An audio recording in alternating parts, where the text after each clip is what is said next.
So we are live. Well, hello, everybody. Welcome to Feel Better Thursdays.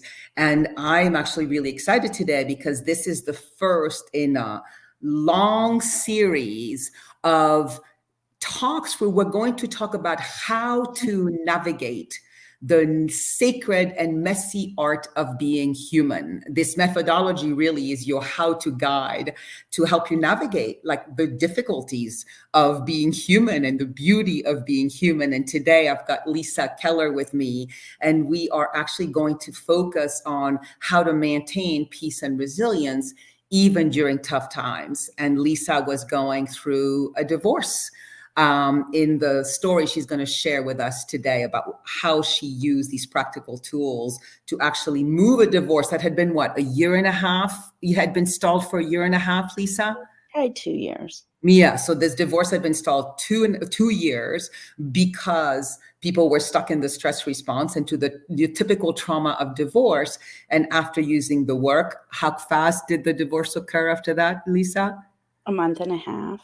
Yeah, a month and a half, right? So this is for you if you feel you're navigating tough times right now, or even if it's just you're navigating life and you could use some tools to make your life feel a lot better. What I have noticed recently, and I wonder, Lisa, if you have too, a lot of people, I don't know if it's the eclipse or the planet alignment or whatever it is, there's a lot of turbulence happening, whether it's internally with a lot of growth happening, and that's some old stories and old beliefs coming to the surface, or externally in relationships or in their career. Have you noticed that yourself? Personally, yes, it's been an incredibly turbulent time on all the levels. Internally, externally, relationships, all of it. Yeah, and so what we know, certainly about the way we used to be, and I would say many people, is that when we are in the middle of these turbulent times, we go into the stress response, the red zone, and I'm going to explain a little more about the red zone in a minute, and then we become anxious and overwhelmed and reactive and impulsive. You know, some of us run away and like watch too much TV. Some of us getting into conflict with people we love. We're like, what is happening? Like, why are you treating me like that? And so few people have the tools about like what to do when you encounter turbulent times, especially in the moment. Right. And this is what you're going to talk to us today, because it's easy to read a beautiful self-development book at 10 o'clock at night and be like, tomorrow I'm going to be a peaceful, resilient human being. But when the shit hits the fan, it's like, wait, what did the book say? And I think that's one of the reasons I love the simplicity and actionability of the methodology, right, Lisa? Yeah, it made me, just one little comment. I heard someone call them shelf help books, which I really liked because it's great on the shelf. But how do we do it? That's so good. Yeah. Yeah, so you know what? Let's spend the next few minutes for those people who don't know the methodology, because really the intention of these how-to sessions, these Feel Better Thursdays, is to have you walk away with the tool in hand and with somebody sharing how they use the tool in a real-time situation so that you can walk away with being able to practice it yourself. So let me go. I'm going to do a very, very brief introduction of the methodology. And what we will do afterwards is Lisa will share her story. And then I have an amazing gift to give you that will be your takeaway to help you practice this work from this moment on. So the methodology is founded on a really simple formula that says awareness plus action equals transformation, right? You have to become aware of where you're at and then know what to do if you want to change it in order to create the change you want to make. And the awareness part of this work lies in this very, very simple triangle called the feel-good scale. And if you'll notice, it has 3 zones, red, yellow, green. That's what Lisa and I were talking about. And what we talk deeply into this work about is who we become in the red zone. And who we become in the red zone is a reactive, impulsive, conflictual, angry, irritated, depressed human being, because the stress response is wiring you to be that way. And who we are in the green zone, same human being, different frequency, is an open, spacious, intimate, loving, peaceful, joyous, resilient human being. So everybody wants that, right? I imagine. And so the work is about helping you recognize what zone you're in. And I teach very specific signals for that. And then to do the 3 steps, which I'll share now, to get yourself to green if you've left that beautiful green zone. And so step number 1, so let's say you notice you're in the red zone or yellow zone, you're going to stop. And Lisa will give us an example of how she did that. She actually stopped the whole room. Stop, wait a minute. I'm in the red zone. Whatever I'm going to think, feel, or do is going to be distorted and dangerous. And it's usually going to hurt yourself or another.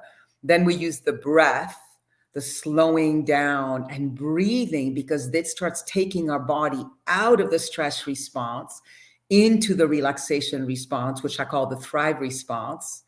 And then we go to a feel good habit. That's a habit that we can do, an action we can do that makes us feel good sustainably. And so Lisa will tell you what that is too. And so when you put it all together, you first bring awareness to where am I at on the scale? And then you practice the 3 steps. And I actually had to practice the 3 steps this morning because I made a big mistake in my work this morning. And I noticed myself going straight on full criticism, full self-loathing, full shaming. Like, how could you have done this? And because of this work, I was there for like 30 seconds. And then I thought, whoa, I'm really hurting myself right now. I must be in the red zone. And I practiced the 3 steps and had this incredible morning of healing that was totally different than had I stayed and hurt myself in the red zone.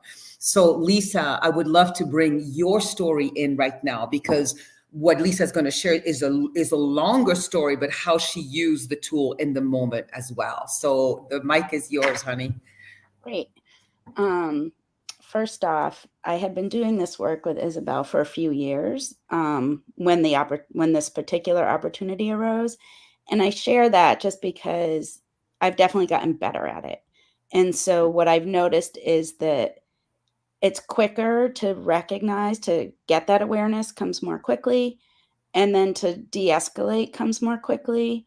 So I just want that to be clear. So when I talk about this specific situation, this isn't something that I woke up and could do with that level of facility, but with practice, this is how successful I've been able to become. Yeah, and I want to add a quick thing. I was listening to a Joe Dispenza interview the other day, and the presenter asked him, do you ever get stressed and reactive? And he's like, oh, yeah, I still do. The question is, how fast do I catch it and shift out of it? So that's what this work is. That's what this tool is. It's like it makes you become faster and faster at recognizing when you're stuck in red and at implementing the 3 steps to get yourself back to green. So it's like tennis. It's like playing a new sport. You've got to practice it to get better and better at it. All right. I love that. Thank you. So I was in the middle of mediation. I was in a very stressful divorce situation. We had waited probably 3 years we'd been separated, 2 or 3 years we'd been separated before we even started mediation. And there were some very contentious issues that we could not reach agreement on. So in the middle of, and when we started mediation, it was very much, I'm triggered, you're triggered, he was triggered. I wanted to win, he wanted to win, butting heads, no progress. The mediator did her best, but we were both clearly in the red zone and trying to win, right? And not being able to see each other's side, right? I was right in my mind, and he was right in his mind. And probably we're both right in our own minds, right? But it didn't allow for any way to mediate or compromise because we both were so sure we were right. It actually led to him dropping out of mediation altogether. He said, I can't do this anymore. It's not good for my mental health. So we stopped, and I steamed about it for a few months. I was angry because I wanted to get this done. And And then at some point I realized getting angry wasn't going to get me anywhere. And so I took some time to get very clear about what I wanted and needed. And this was with the help of my therapist. I'm like, what do I need? What is my, you know, what is that deep need that I need? Not the details, but how do I need to feel at the end of this? What am I willing to give? And what do I need to get? So once I received that clarity, I reached out and I said, I need to start mediation again, or we need to litigate, but I need this divorce to be done. It's hurting me to not have it done. And we restarted. Let me pause you just for a moment. So for viewers, what Lisa's talking about is getting clear about what she needed and realizing that being in anger and being stuck in anger, that's what's red zone, as she said.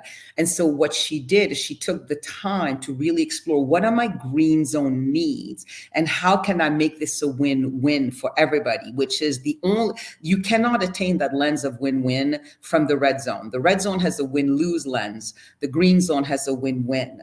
And so, the cool thing is that I'm going to share about this gift, this ebook at the end of our time together. And that's literally what you're going to get to do. You're going to get to create a toolkit about what are the habits you want to let go of, like anger in this case. Or, for some of you going through turbulence, it could be anxiety, could be ruminating, it could be, like blaming, and then really choosing what habits will actually make you live in the green zone, even during turbulent times. And so I love that was what you needed to do first, right? We need to put the oxygen mask on us first, and then you went back to mediation. So take us back into that moment. So we restarted mediation with a new mediator. And, I was nervous, but I tried really hard to remember what I needed. And I tried to think about what he needed and what his world was. I'm like, he's scared, he's worried, he thinks, I imagine he thinks XYZ, and that's why he is in the red zone, right? So it wasn't just about me, but then I was also like, what must it be like to be him? And is there a way that I can be that helps alleviate some of those fears that I imagine he's having? And so I could be compassionate and not combative in the session. So Beautiful. we're in the session and, hot topic number 1 comes up. And we were worlds apart, right, on our understanding of this. And he said what he wanted, and I immediately shot into the red zone. I was like seeing red. I couldn't breathe. I just wanted to scream. And I noticed, and I said, I need to stop. So I said, I need to take a minute before I can respond so that I can respond in a responsible way. And so I practiced the 3 steps. I stopped. I said, I need to take a few breaths. We all ended up taking a few deep breaths. I remembered what I needed. I had a little note. We were on Zoom, which makes it a little easier. I had little notes by my computer to remind myself. And I had little notes to remind myself of what waits for me at the other side of this. So that was like my green zone habit of like, oh yes, I'm going to have this beautiful life if I can get through this. I can do this hard thing. And I just clearly stated my need and what I thought was reasonable. And I made it just about me. I didn't say, that's not fair, I don't agree with you. I said, I want to explain my side. And I just did it. I held myself firm and I just explained what I needed. And we were able to move and resolve. I mean, it was in one session. We were able to get past this one issue that for years we'd been talking about and not being able to resolve. Wow. Tell me how long, and then I want to slow this down. How long then did the divorce take? So it had been taking 2 years being stuck in the red zone. After you shifted into the green zone, what did it take for the divorce to be complete? 6 weeks. 6 weeks. Yeah. And so, first of all, what gorgeous, gorgeous practice. You actually told me that you said, I need to pause. I just want to slow that down. Like everybody paused too and took a few breaths. Now, if she had said, hey, everybody, let's take a few breaths, I would have been, if I had been in that room, be like, don't tell me to take a few breaths. But you spoke for yourself. I need to take a few breaths. And the other people followed you. That's one piece. The practice of stopping, of recognizing and stopping is such a powerful one, because we don't understand that when we're in the red zone, like you said at the beginning, we want to win, and it is impossible to see other solutions than I got to win, he's got to lose. And what you did, Lisa, is by shifting to the green zone, you opened up for possibilities, high frequency possibilities to unfold. And you said you guys healed an issue you had been struggling with for however long, a year and a half or something like that. Oh, more.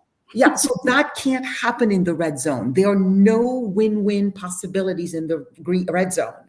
And so for those of you listening, just know that whatever tough time you're going through right now, it cannot be solved at the frequency you're at. If you're in anger, worry, disappointment, fear, mistrust, blame, you've got to use the 3 steps to step out of it and to get into the green zone. And then I promise you, you will discover a solution, 2 solutions, 5 solutions that will actually help you navigate with that calm and resilience that you and I were talking about. Yeah, anything you want to say about that? I think the other part that's important is, like, I spoke to what I thought his fears might be. Like, I imagine for you, you might think this, or, maybe, and helping him get out of the red zone, because I got myself out of the red zone, but still trying to present alternatives to someone else who is stuck. I also learned from you is a losing battle. I'm like, I see he's in the red zone. He can't see another way but what he thinks either. So how can I help him also consider an alternative, right? And so it's this, by managing myself, it wasn't about him. It wasn't like telling him he's being an asshole, right? It was like, oh, we're both really amped up. I need to manage myself, and I want to show what that looks like. And then hopefully it helps diffuse the room so that he also can come down, right? And listen and hear and consider alternatives. I mean, this was a divorce situation for Lisa, but I can't imagine, I know at least for me and for people watching this, that you don't encounter this regularly, whether it's with kids or neighbors or partners or parents.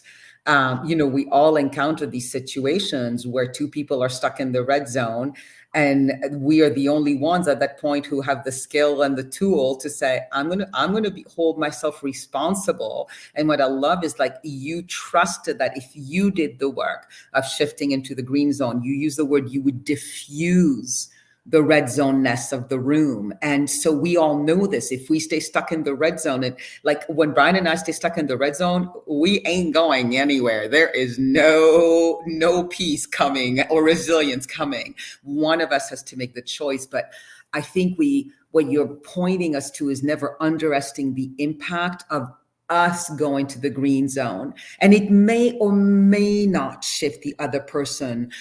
Often it does, right? Don't be attached to that outcome. Just be responsible for you. And even if it doesn't, you have lived, you can be proud of yourself. You can know that you did the best that you could. And so I want to share about the gift, and then go back to you, Lisa. So the gift that is, you can get it at the thefeelgoodlife.com/habits is build your feel good habits toolkit.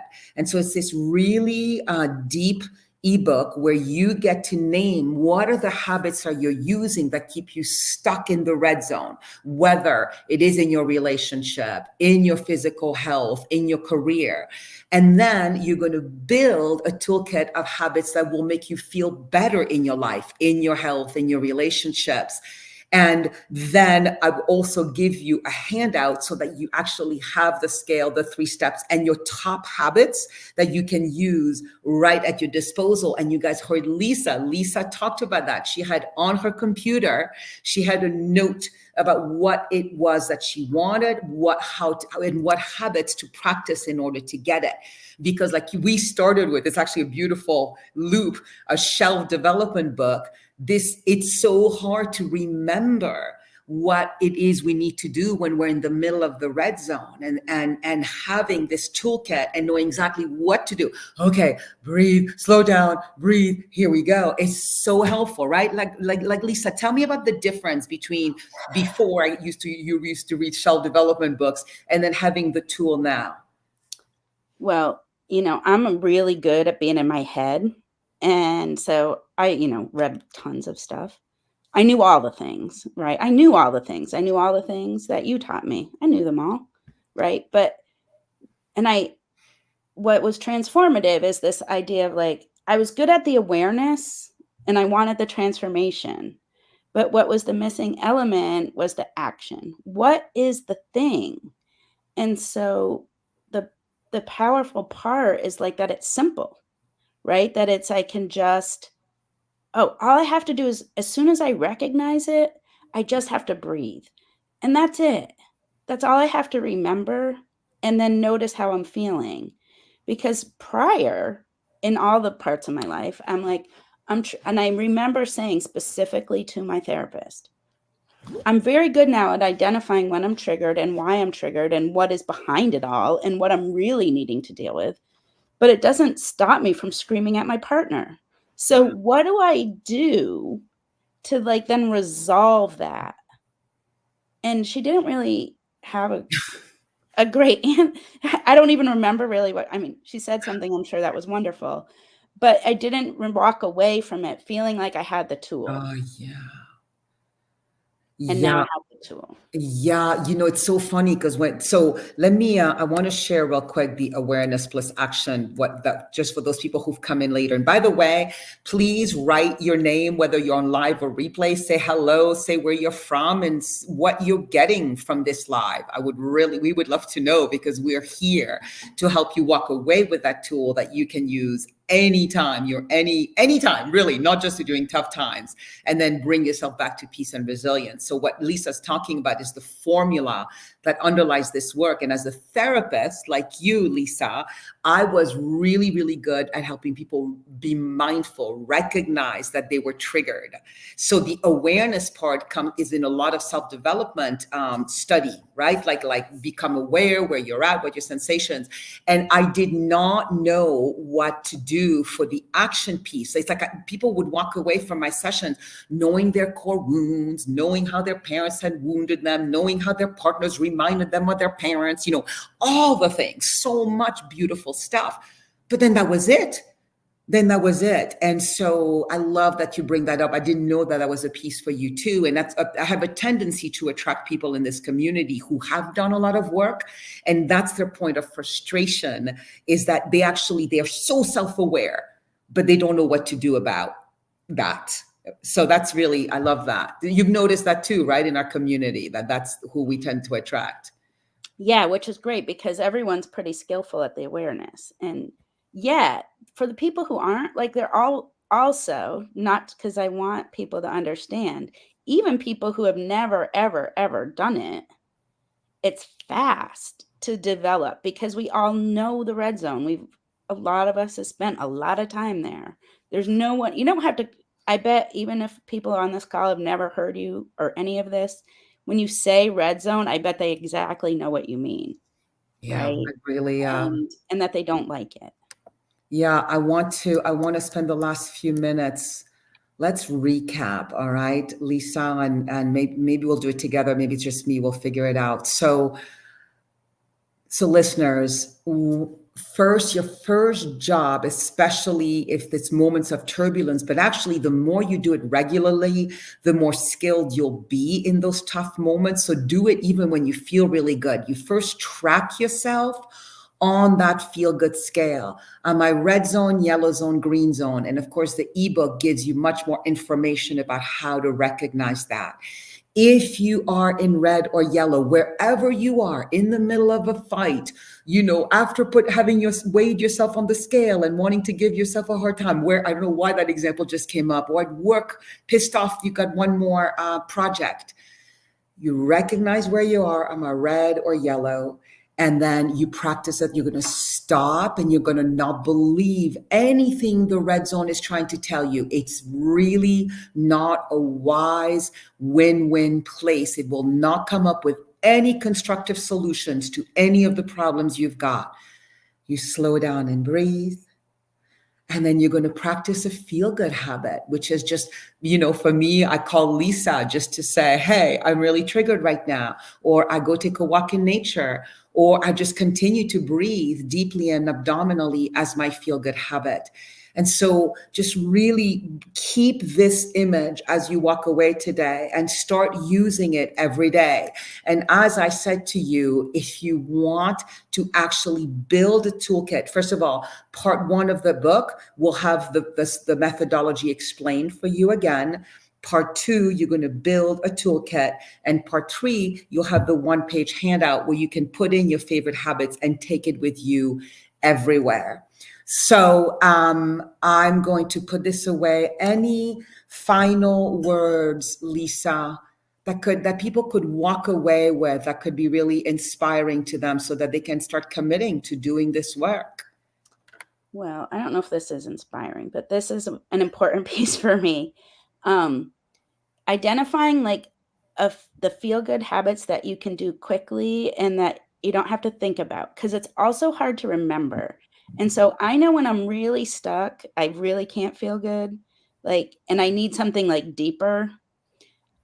If I play a song really loud and I sing at the top of my lungs, and if I can dance with it, is the best. And it instantly changes me from the red to the green. In that 3-minute song, right? Where you're just it just helps you be silly. For me, it reminds me that not to take everything so freaking seriously and be silly. And that that has been one of the greatest gifts, is just to identify, I've done that in the past, but now that I know it's the feel good habit and why it gets me feeling so good so fast, when I'm really stuck, I'm like, oh, right, just turn on a song, any song, and do it. And then I don't have to I can stop thinking and That's right. trying to figure it out. Yeah, that's right. I mean, we can't figure it out in the red zone. One of my go-to that's really easy to do because I just use my phone is I'll pick up Breaking the Habit of Being Yourself by Joe Dispenza, and I'll just read one paragraph. And one paragraph just kind of reminds me, whoa, actually, this is why I'm stuck in the red zone, or whatever it is. And so, yes, that's why I love this toolkit. It's fillable on the, you don't have to print it out and write it down. And these habits can change too, right? You can have habits that for me worked a year ago might not work for me anymore. So that's why I love the ebook, because you can delete the habits. And then, like you were saying, you build habits that are external, like going to take a walk if I have a half hour, or that I can do in the moment. And I've just got 30 minutes, 3 minutes, or even 30 seconds if I'm in the middle of a meeting, like the habit of visualizing, like something that happened yesterday or a week ago that felt really good. I mean, there's so many. So the feelgoodlife.com/habits. I will also put that in the link. And Lisa, thank you. Thank you for being with me this morning. We began this morning by my sharing how I had been triggered today and had made a mistake and noticed myself in the red zone about having made a mistake, and practicing the 3 steps to give myself grace. And so this work never stops working. And I know you still use it every day. And I'm just grateful that you showed us in a more extreme time, like a contentious divorce, how you can still use it. And yeah, my parting words for listeners, viewers, whatever. This has changed my life. Mm-hmm. my life is very complicated, and it has changed my life so dramatically, more than anything I've ever done. And it's a 3-step thing. And just by practicing that every day, I get up every day and love my life. Mm. And so you get it for free. So run, don't walk. feelgoodlife.com/habits. Wow. Yeah, I want to just slow everything down, say thank you to you. Part of the name of these are called Feel Better Thursdays, because what I've realized is that what I can promise people is not that they'll attain enlightenment or nirvana. I don't know if people will or not. What I can promise people is they practice this work, they will feel better. And that's why they're called Feel Better Thursdays. So I hope that you feel better after having watched Lisa and I. I know that I do. I'm definitely at a higher frequency than I began. And thank you so much. And see you next week. We'll come up with another how-to. Remember, it's how to navigate the sacred and messy art of being human. So ask me on Facebook Live, on the thread, what how-to would you like to have responded? How to eat from the red zone, how to eat healthfully, how to stop in the middle of conflict. There's so many how-tos that the methodology can respond. Let me know your how-to, and I'll see you next Thursday. Bye-bye.